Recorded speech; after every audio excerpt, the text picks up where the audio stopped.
ถึงเวลาการนมัสการตอนบ่ายสำหรับการชุมนุมที่ศักดิ์สิทธิ์แห่งเทศกาลวันคืนพระชนม์แล้วดีใจที่ได้พบพวกท่านข้าพเจ้าหวังว่าพวกท่านจะได้รับพระพรแห่งเทศกาลวันคืนพระชนม์หลายๆมื้อนี้สามารถถือว่าเป็นมื้อหนึ่งที่มีความสมชื่นยินดีและมีความสุขที่สุดในประวัติศาสตร์ของข่าวประเสริฐของพวกเขาในขณะที่เทศกาลทั้งหมดล้วนแต่บรรจุความสมชื่นโดยเฉพาะอย่างยิ่งเทศกาลวันคืนพระชนม์เป็นเทศกาลที่ล้ำค่าหลายเพราะเป็นเวลาที่พระคริสต์ได้ทรงแสดงฤทธิ์อำนาจของพระองค์โดยการคืนมาจากตายและการทำลายอำนาจแห่งความตายและความมืดอย่างหมดสิ้น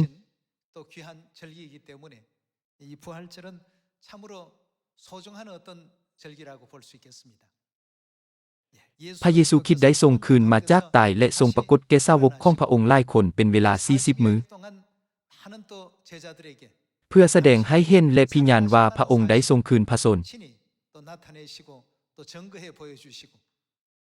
หลังจาก40 มื้อพระองค์ได้ถูกขับขึ้นสู่สวรรค์จากภูมิกอกเทศ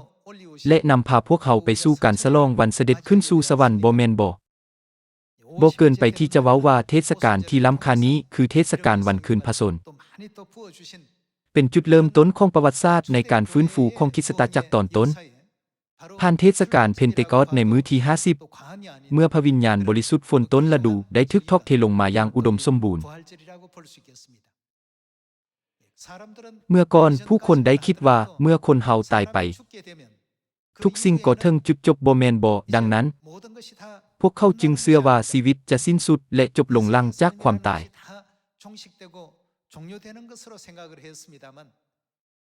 อย่างใดก็ตามการคืนพระชนม์ของพระคริสต์ได้เฮ็ดให้ข้อความพิเศษที่ว่าถึงแม้นว่าพวกเขาตายก็จะมีชีวิตอีกได้แพร่กระจายไปสู่คนจำนวนล่วงหลายผ่านคริสตจักรตอนต้น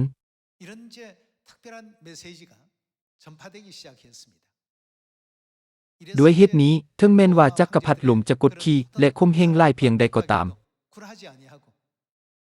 แต่การคืนพระชนม์ได้มีบทบาทสำคัญในการพิญาณอย่างมั่นใจว่าพระเยซูทรงเป็นพระคริสต์ได้กระตุ้นจิตใจของผู้เชื่อถือทุกคนในคริสตจักรตอนต้นในฐานะความจริงในท่ามกลางความจริงทางหลายและกลายเป็นพื้นฐานแห่งความเชื่อของพวกเขา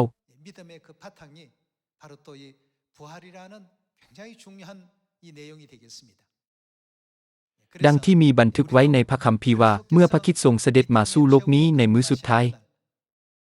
บรรดาผู้ที่ตายอยู่ในพระคริสต์จะคืนมาสู่ชีวิตคือการคืนมาสู่ชีวิตของคนชอบธรรมในขณะที่ผู้ที่ยังเป็นอยู่จะถูกเปลี่ยนแปลงใหม่เพื่อพบกับพระผู้เป็นเจ้าในฟ้าอากาศและจะอยู่กับพระผู้เป็นเจ้าเรื่อยไปอนาคตที่งดงามดังเช่นนั้นจะปรากฏอยู่ต่อหน้าพวกเขา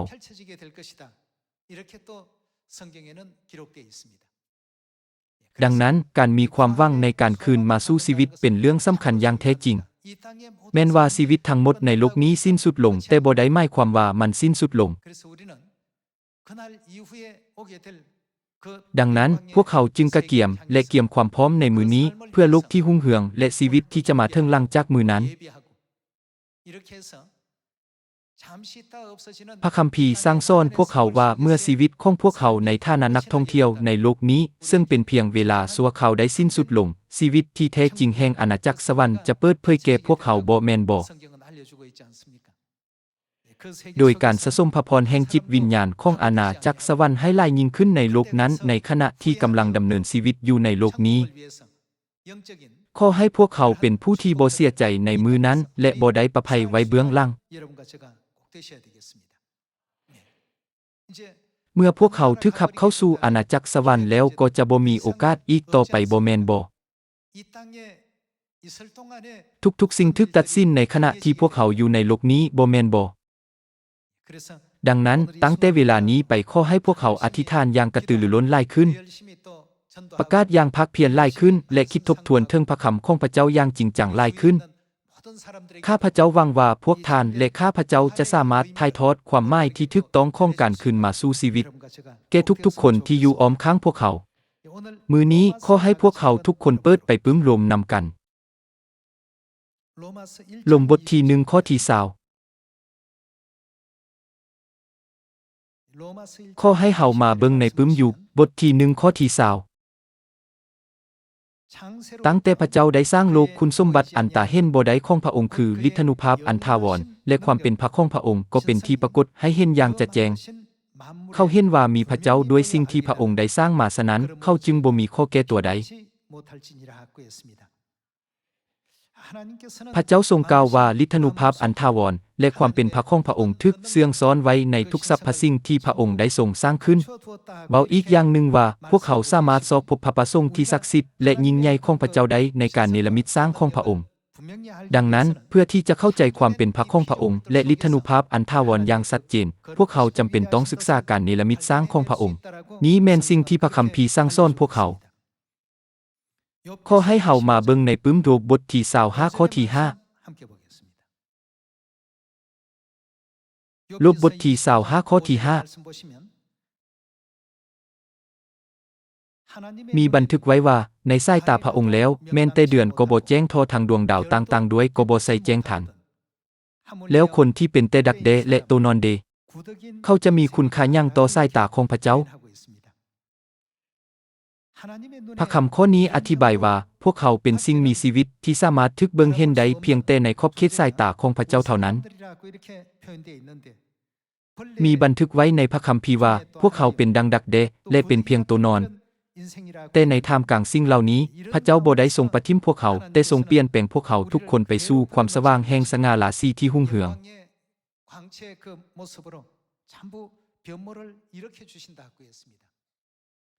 เรื่องนี้จะเกิดขึ้นในเวลาที่แน่นอนเมื่อการขึ้นมาสู่ชีวิตและการเปลี่ยนแปลงใหม่ต้องเกิดขึ้น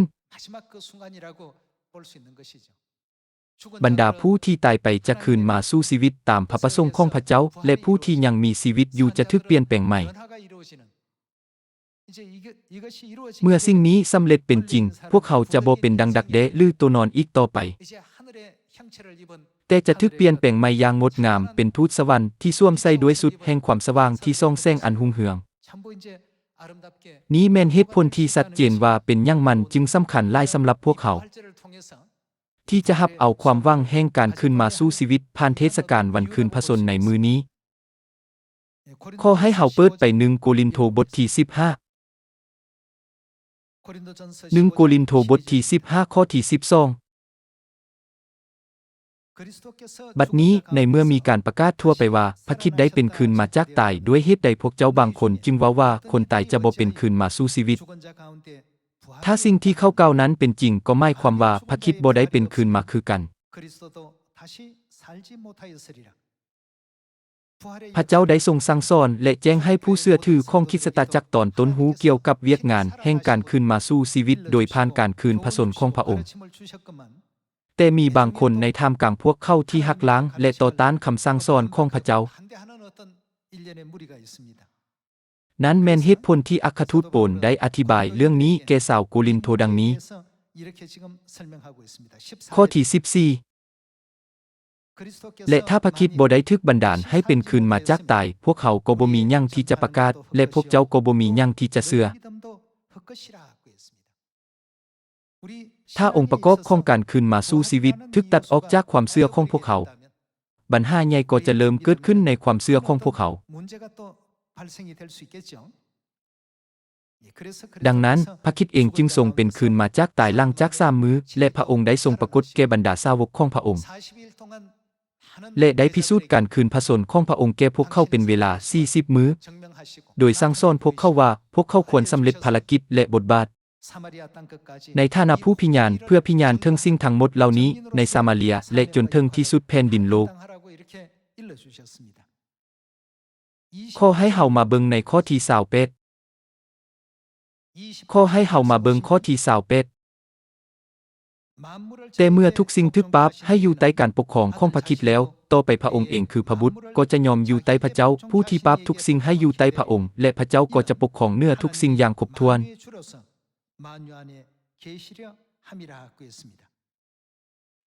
เวลาอันสง่าราศีนั้นควรมาถึงโดยไวขอให้เฮามาเบิ่งข้อที่42เมื่อคนตายเป็นคืนมาสู่ชีวิตก็จะเป็นดังนั้นและเมื่อมนุษย์นำศพไปฝังร่างกายก็เปื่อยเน่าเป็นเมื่อเป็นคืนมาร่างกายนั้นก็เปื่อยเน่าบ่เป็น เมื่อพวกเขาว่านห่างกายแห่งเนื้อกายและเลือดลงพระเจ้าจะทรงประทานห่างกายแห่งจิตวิญญาณให้แก่พวกเขาพระคัมภีร์กล่าวว่าขบวนการนี้แม่นการคืนมาสู่ชีวิตและขบวนการแห่งการเปลี่ยนแปลงใหม่ข้อที่43เมื่อทึกฟังลงไปก็เป็นห่างกายที่น่าเกียดและอ่อนกำลังเมื่อเป็นคืนมาก็จะเป็นห่างกายที่สง่างามและแข็งแรงเมื่อฟังลงไปนั้นก็เป็นห่างฝ่ายกายเมื่อเป็นคืนมาก็จะเป็นห่างฝ่ายจิตวิญญาณคำว่าการคืนมาสู่ชีวิตมีความหมายว่าการเป็นคืนมาบ่แม่นบ่เมื่อฟังลงไปนั้นก็เป็นห่างฝ่ายกายเมื่อเป็นคืนมาก็จะเป็นห่างฝ่ายจิตวิญญาณเมื่อมีห่างฝ่ายกายสั้นใดแน่นอนก็มีห่างฝ่ายจิตวิญญาณสั้นนั้น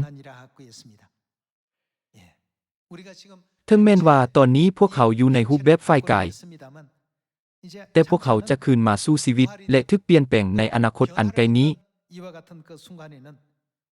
และพวกเขาจะเป็นพิญาณถึงช่วงเวลาที่พระเจ้าจะทรงเปลี่ยนแปลงสุดแห่งเนื้อหนังเป็นสุดของทูตสวรรค์อย่างสมบูรณ์พวกเขาทุกคนควรกลายเป็นผู้ที่ปรารถนามื้อที่เต็มล้นด้วยพระคุณและสง่าราศีของพระเจ้าขอให้เฮามาเบิ่งพระคำของพระเจ้าต่อไปขอให้เฮามาเบิ่งข้อที่44อีกเมื่อฟังลงไปนั้นก็เป็นห่างฝ่ายกายเมื่อเป็นคืนมาก็จะเป็นห่างฝ่ายจิตวิญญาณเมื่อมีห่างฝ่ายกายสั้นใดแน่นอนก็มีหยังแดห่างฝ่ายจิตวิญญาณสั้นนั้น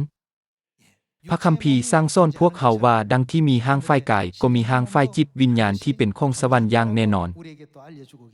ขอให้เฮามาเบิ่งข้อที่50พี่น้องทั้งหลายเอ่ยสิ่งที่เฮาได้กล่าวมานั้นหมายความว่าสิ่งที่เป็นเนื้อหนังและเลือดเท่านั้นมีส่วนในอาณาจักรของพระเจ้าบ่ได้พวกเขาบ่สามารถเข้าสู่อาณาจักรของพระเจ้าด้วยห่างฝ่ายกายนี้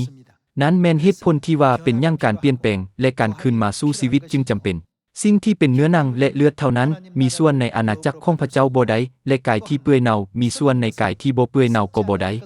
เฮาจะเปิดเผยความลับลึกให้พวกเจ้ารู้คือว่าพวกเขาจะบ่ตายไปหมดทุกคนแต่เมื่อเสียงครั้งล่าสุดดังขึ้นจะเกิดหยังขึ้นกับพวกเขาจะถูกเปลี่ยนแปลงใหม่หมดทุกคนในบุดเดียวในพริบตาเดียวด้วยว่าเมื่อเสียงดังนั้นร่างกายของเฮาจะเปลี่ยนเป็นร่างกายแบบใดพวกเขาทุกคนจะได้รับการเปลี่ยนแปลงในบุดเดียวจากร่างฝ่ายกายที่เปื่อยเน่าไปเป็นร่างกายฝ่ายจิตวิญญาณที่ตายบ่เป็นและจากร่างกายที่เต็มด้วยบาปของเฮาไปสู่ร่างฝ่ายจิตวิญญาณของทูตสวรรค์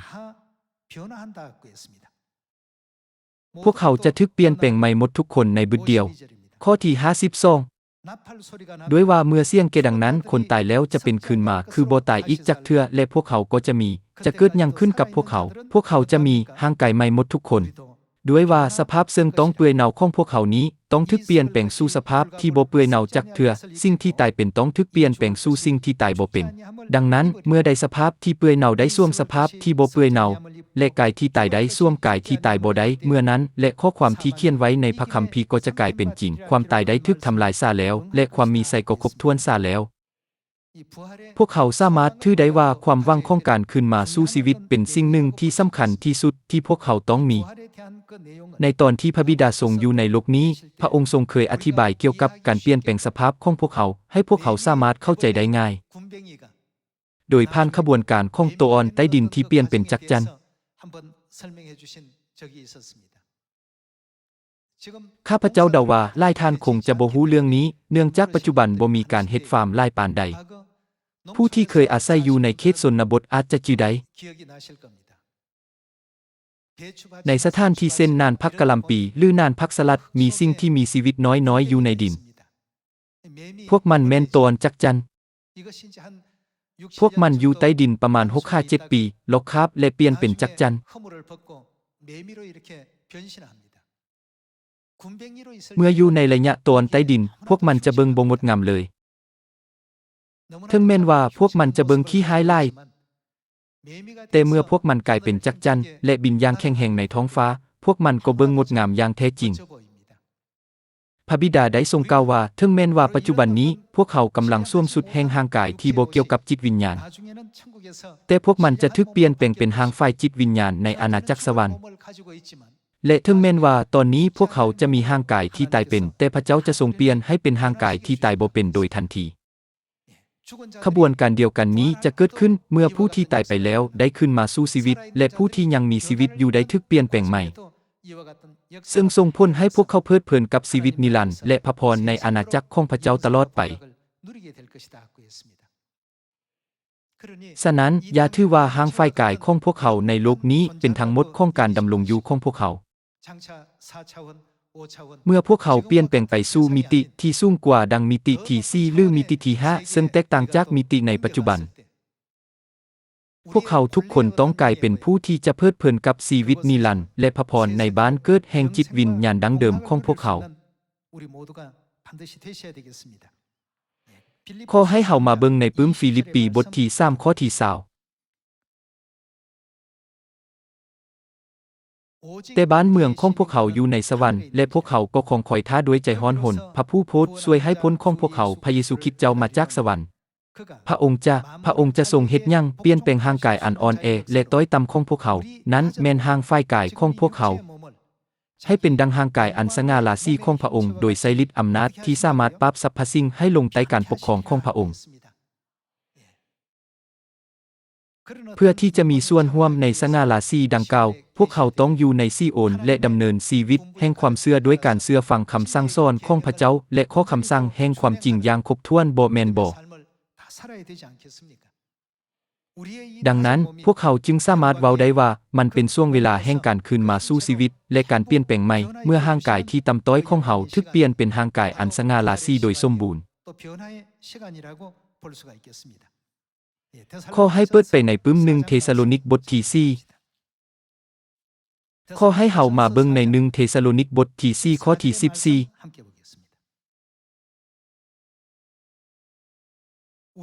พวกเขาเชื่อว่าพระเยซูได้ตายไปและได้เป็นคืนมาแล้วดังนั้นและพวกเขาจึงเชื่อว่าโดยพระเยซูนั้นพระเจ้าจะทรงนำภัยมากับพระเยซูคนเชื่อถือผู้ที่ตายไปแล้วนั้นคืนมากับพระองค์พวกเขาแม่นผู้ที่ตายไปในขณะที่เชื่อในพระเยซูสิ่งที่พวกเขาสั่งสอนพวกเจ้าอยู่ในเวลานี้แม่นคำสั่งสอนของพระผู้เป็นเจ้าคือว่าพวกเขาผู้ที่ยังเป็นอยู่เมื่อพระผู้เป็นเจ้าจะมาปรากฏนั้นพวกเขาจะไปอยู่กับพระองค์ล่วงหน้าก่อนผู้ที่ตายไปแล้วก็บ่ได้ด้วยว่าจะมีเสียงฮ้องบรรษาอันดังเสียงของอัครทูตสวรรค์เสียงแก่ของพระเจ้าและพระผู้เป็นเจ้าเองจะลงจากสวรรค์มาปรากฏในฟ้าอากาศพวกเชื่อถือในพระคริสต์ที่ตายไปแล้วก็จะเป็นคืนมาสู่ชีวิตก่อนหมายความว่าพวกเขาจะคืนมาสู่ชีวิตแล้วพวกเขาผู้ที่ยังเป็นอยู่ในเวลานั้นก็จะถูกขับขึ้นไปในเมฆร่วมกับพวกเขาเพื่อพบกับพระผู้เป็นเจ้าในฟ้าอากาศดังนั้นและพวกเขาจึงจะอยู่กับพระผู้เป็นเจ้าเรื่อยไปเหตุฉะนั้นจงเสิร์ชสู่อ้อยใจซึ่งกันและกันด้วยข้อความเหล่านี้เถิดพระเจ้าได้ทรงบรรจุประสัญญาทั้งหมดนี้ไว้ในพระคัมภีร์และพวกมันจะถูกเฮ็ดให้สำเร็จในอนาคตอันไกลนี้สิ่งนี้สามารถถือได้ว่าเป็นช่วงเวลาที่ร่างกายที่ต่ำต้อยของพวกเขาถูกเปลี่ยนแปลงใหม่ให้คล้ายคือสภาพอันสง่าราศีของพระคริสต์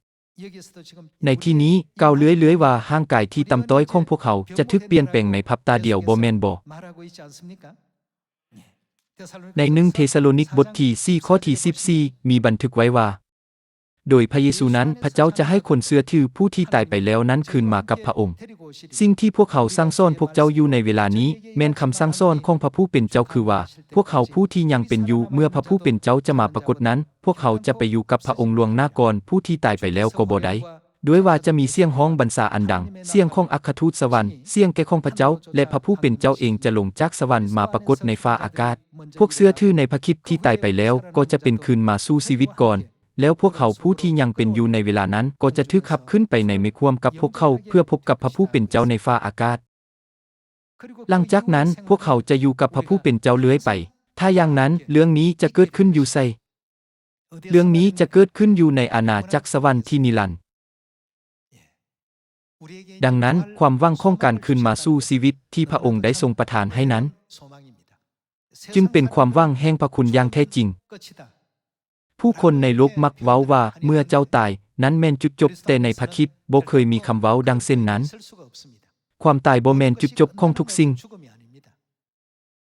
มันเป็นเพียงแต่การเปลี่ยนแปลงไปสู่โลกอื่นเป็นเพียงแต่ขบวนการของการเดินหน้าต่อไป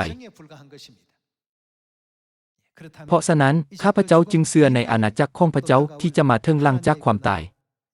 บ่ควรมีแม้แต่คนเดียวที่ทึกประไว้เบื้องหลังแต่บรรดาลูกแห่งสวรรค์ทั้งหมดจะสามารถเข้าสู่อาณาจักรสวรรค์ได้อย่างสมบูรณ์พระเจ้าได้ทรงเปิดเผยวิธีในการเข้าสู่อาณาจักรสวรรค์ที่นิรันดร์อย่างครบถ้วนโดยผ่านความจริงโดยการปฏิบัติตามคำมั่นสัญญาใหม่การอาศัยอยู่ในซีโอนและการปฏิบัติตามเทศกาลสามปางเจ็ดชนิดของพระเจ้าอย่างมีพระคุณโดยการสำเร็จเข้าประเสริฐด้วยความสามัคคีและความฮักและการติดตามและปฏิบัติตามคำสั่งสอนทั้งหมดของพระเจ้าพวกเขาจึงสามารถเว้าได้ว่าเวียกงานทั้งหมดนี้จะต้องสำเร็จอีกเทื่อหนึ่งข้าพเจ้าขอร้องสมาชิกครอบครัวแห่งซีโอนทั้งหมดจากทั่วประเทศและทั่วโลกที่ได้รับบัพติศมาและเข้ามาสู่ความจริงแล้วจงให้แน่ใจว่าจะบ่มีภัยสูญเสียสิทธิพลเมืองแห่งสวรรค์เพื่อว่าพวกเขาทุกคนจะสามารถมีส่วนร่วมในพระสัญญาของพระคริสต์ได้อย่าให้ภัยทึกประไว้เบื้องหลังขอให้พวกเขาทุกคนจับมือกันโดยให้คำแนะนำและการสนับสนุนแก่ผู้ที่ขาดเคินเพื่อว่าพวกเขาทุกคนจะสามารถเข้าสู่อาณาจักรสวรรค์ได้สำหรับผู้ที่ลงออกนอกทางนั้นขอให้พวกเขาจับมือและนำพาพวกเขากลับคืนมาสู่ทางที่ถูกต้องขอให้พวกท่านและข้าพเจ้ากลายเป็นบรรดาลูกแห่งสวรรค์ที่จะได้รับการยองยอว่า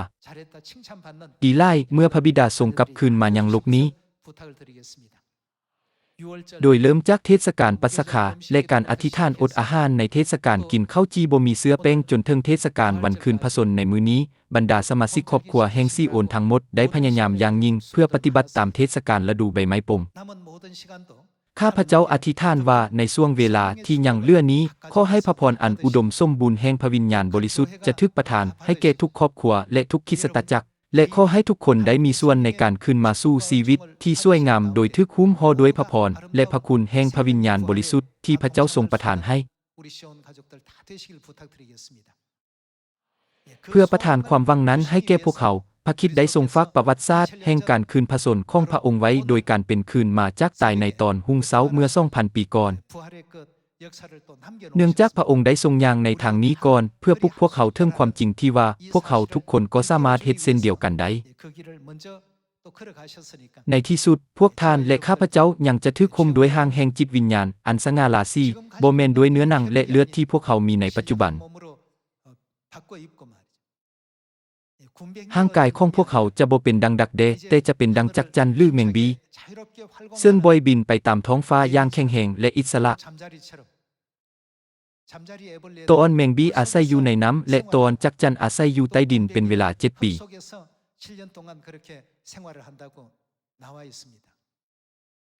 หลังจากนั้นเมื่อมันเป็นโตใหญ่เต็มวัยแล้วบินขึ้นไปถึงท้องฟ้า